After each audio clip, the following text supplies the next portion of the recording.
كل نفس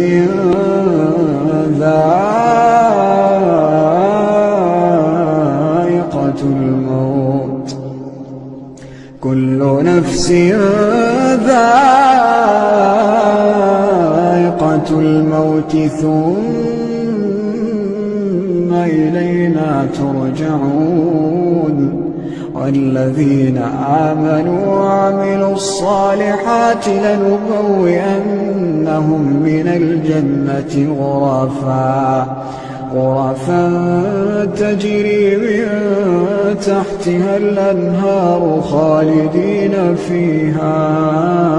نعم أجر العاملين الذين صبروا وعلى ربهم يتوكلون الذين صبروا وعلى ربهم يتوكلون شالينا وينو عاسيني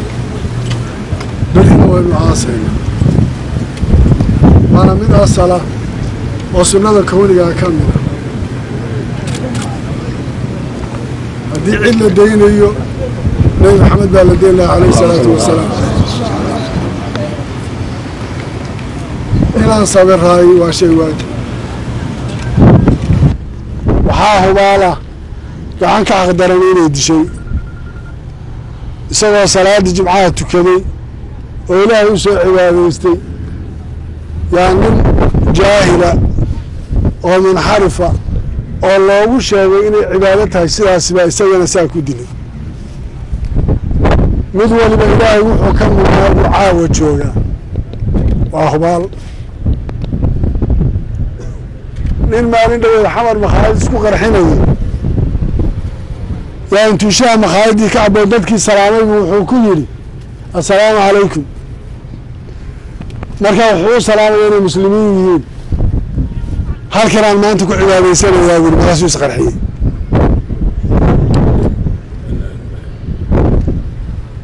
halkaasaan maanta marayna ta maanta inoo taallaa waa middaas dadkaan isaynaa waa kuwaas inxiraafka halkaasuu maraya qofna ma xigo abti uma aha abeerna uma aha eelna uma aha qabiilna ma aha saa wuxuu leeyahy murtadkii aabbahay ahaaba waxaa yogsoo samee laygu yidhi waa inaan meel uga wada jeedsanno oo la wada dagaalanno walaalkeen allah u naxariisto wuxuu ahaa waan garanaynaa madallada maanta dhisan ee jubbaland ee maanta intaasoo khalqii degan yihiin oo mid systemkaale noocaas noqotay qofkii ugu horreeya tadxiyo u sameeyey buu ahaa ee isaga waktigiisa iyo dhaqaalihiisa ku bixiyo inay dhisanto waxaa loo dilayna waxay ahayd inuu garanayo kuwa yareeda shabaabka iyo diin ahaan waxay yihiin qofba qofku uga aqoonta badnaa weeyo dadka la taargeedgaraynayo la hadabsanayo aan middaa garanno markaa isagana ilaahay aan u barino aan cafino qof macaamilo ku jiray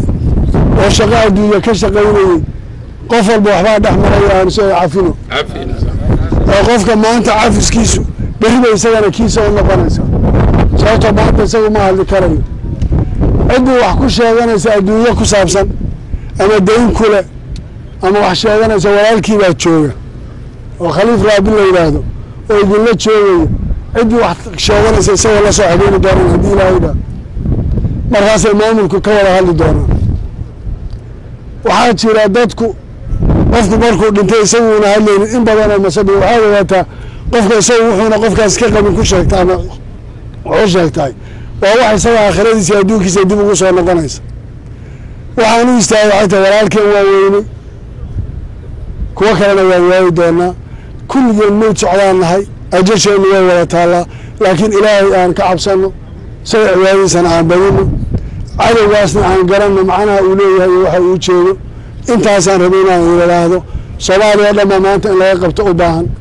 wuu ciyaarayaa ninka assalaamu calaykum dad intuu ku yidhi jamaaca oo makhaayad wax ka cabaysa markay soo jeestay yidhi maanta halkan aan ku cibaadaysanaya caqligiisu wuxuu siiyey inay muslimiin yihiin oo salaamo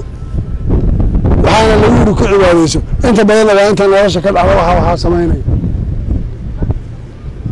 ha la samro oo ha la iscafiyo oo walaalkeen ha loo duceeyo waxaan garanna maalinba waxaan ku dhiganayna siday tahay oo xadgudubka dhexdeedna ha la ilaaliyo aad baad u mahadsantihin asalaamu calaykum waraxmatullaah wabarakaatu